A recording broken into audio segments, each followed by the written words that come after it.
All right, so it's 7 o'clock.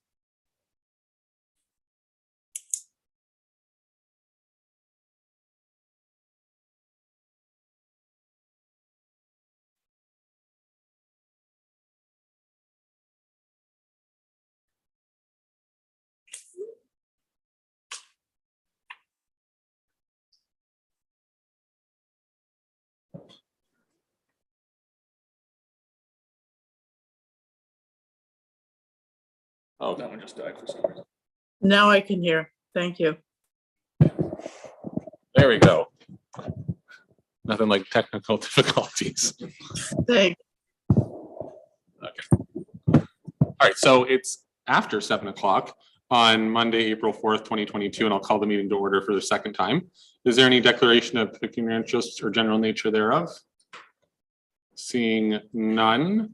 So on Zoom with us for our meeting, we have Councillor Clark and Councillor McKinnon, as well as our drainage super Andrew Neely. And then with us in the council chamber right now, we have our clerk, our CAO, and then I'll just ask our fire chief, Dan Parker, if you just want to push that button, and then it should rotate around and we can see Councillor Brody, Deputy Mayor Hendricks, Johnny, our treasurer, Coulter, our public works manager, and then finally our fire chief, Dan Parker. All right. So we have our minutes of our previous meetings. So we have March 15th, 2022. That's a special council meeting for our draft budget. We have a mover and seconder for those. Okay. Deputy Mayor Hendricks and Councillor McKinnon. All those in favor? And that's carried. And then we have the minutes of March 21st, mover and seconder for those. I'll move that. Councillor Clark, seconded by Deputy Mayor Hendricks. All those in favor, and that's carried. All right, so we have the correspondence. So our upcoming conferences, seminars, and meetings. Our next meeting is on Tuesday, April 19th at 7 p.m., followed by May 2nd.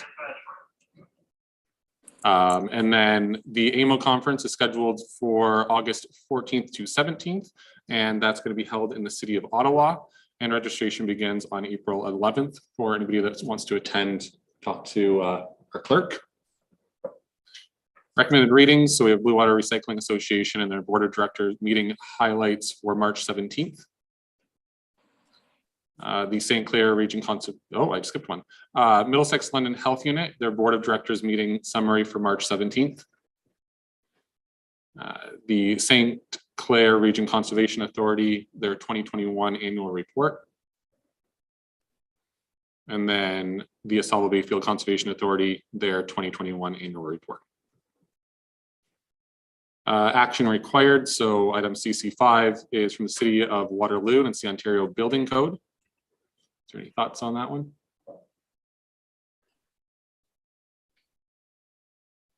Councillor McKinnon.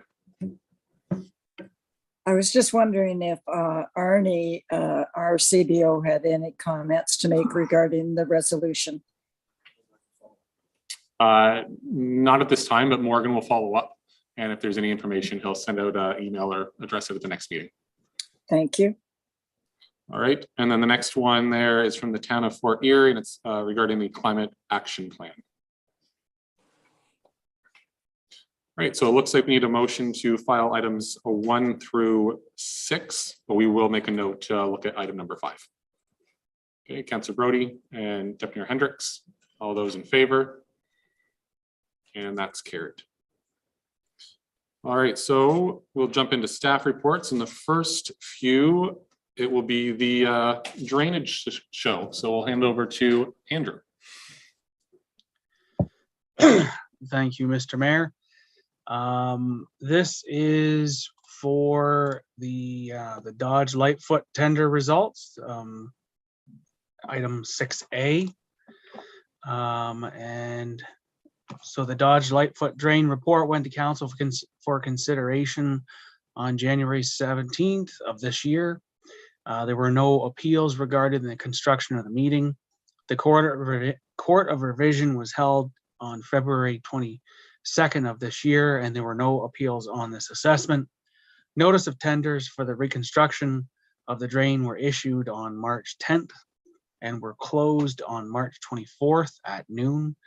and they were opened by myself and the treasurer of the township. And the estimated cost, I should mention, is $188,690 plus HST.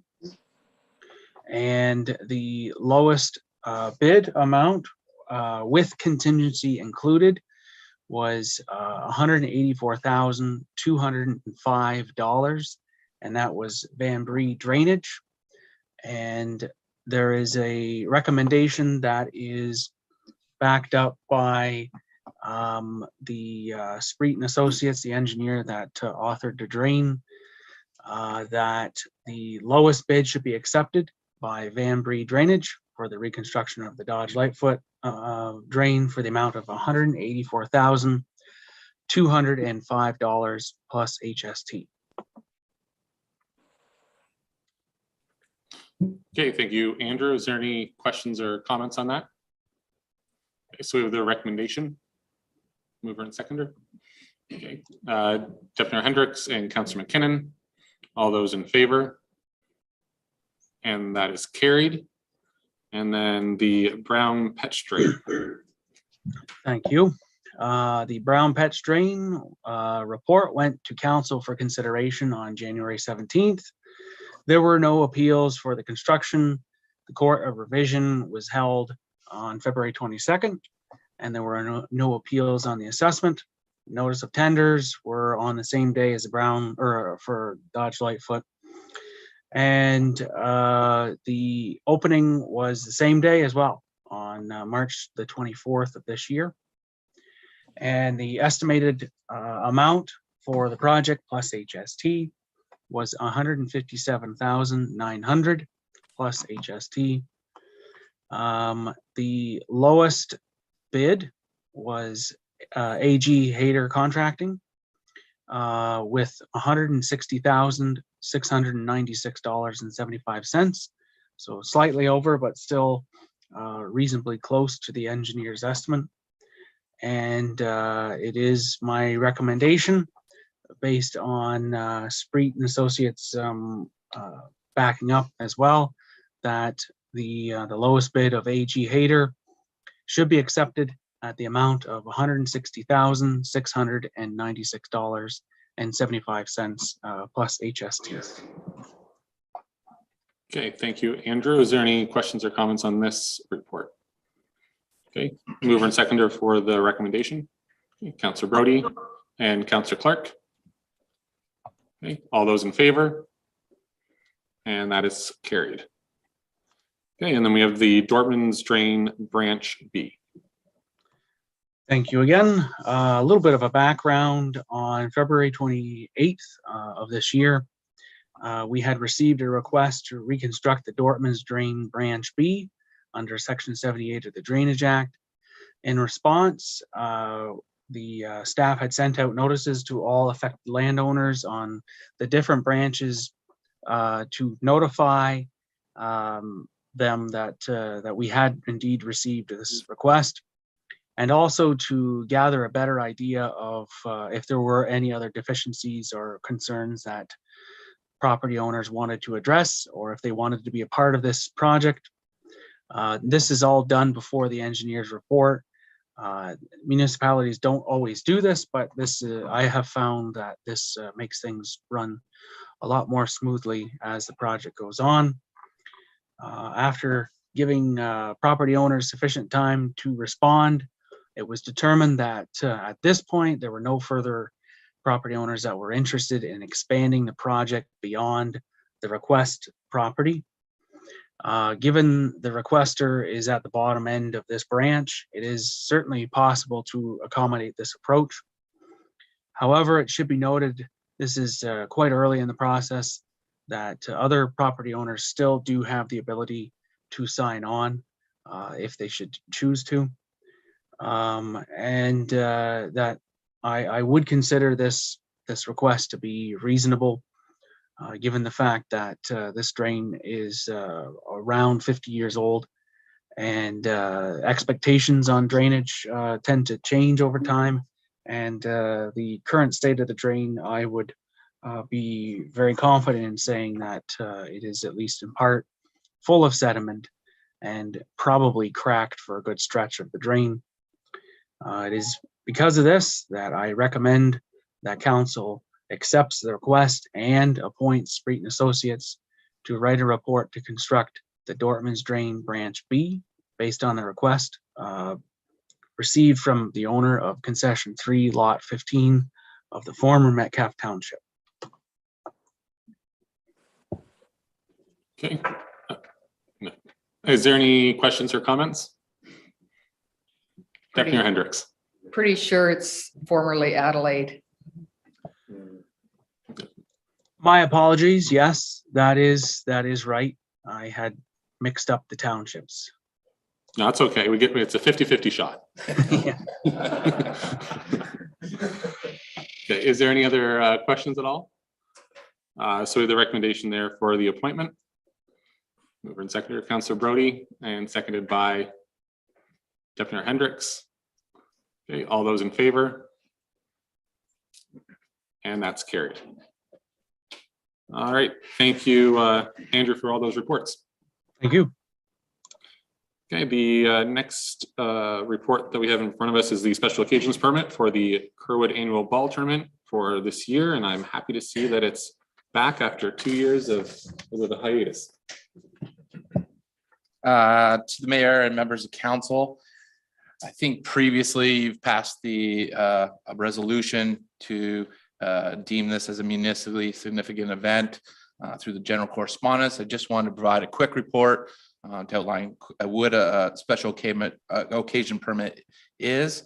And basically a special occasion permit is required anytime liquor is offered for sale anywhere other than in a liquor licensed establishment.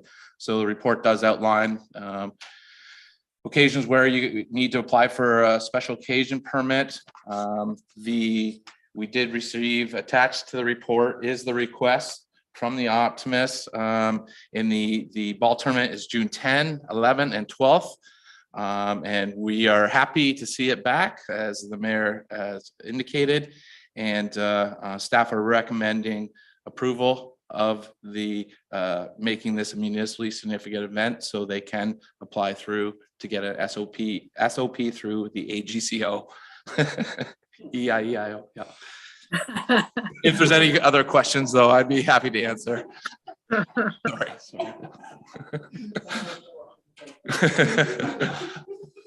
Is that a good quote? Is that your quote? All right. Is there any questions? No. Okay. Who wants to move this one? I can move that. Okay. Councillor Clark and Councillor McKinnon. Okay. Is there any questions, comments? No. Okay. All those in favor? And that one's carried. Well done. Okay. So the next one here is the dog fees bylaw amendment. We have Johnny. Thank you, Mr. Mayor. Through the council, yes, we're looking at the dog fees bylaw amendment. Every person within the township is required to register their dog and purchase a dog license.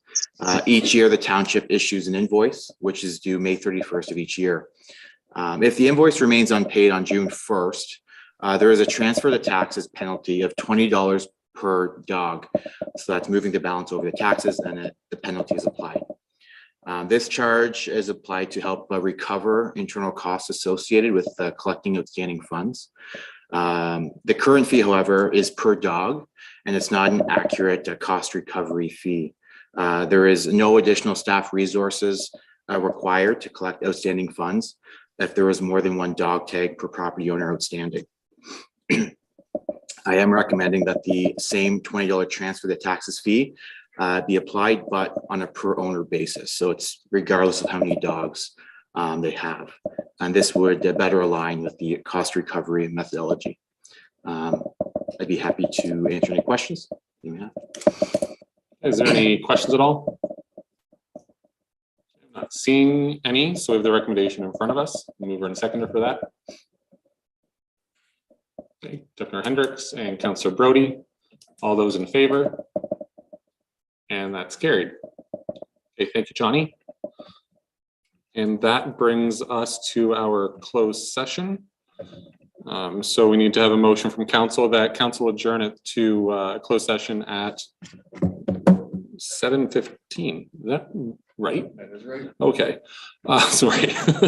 Pursuant to section 239(2) of the Municipal Act 2001 as amended to discuss the following matters, which is under F, advice that is subject to solicitor client privilege, including communications necessary for the purpose, and that's the servicing agreement between ourselves, Adelaide Metcalfe, and Strathroy Caradoc. Mover and seconder. Okay, Councillor McKinnon and Councillor Brody, all those in favor? And that's carried. Okay, so we will be back on YouTube once the closed session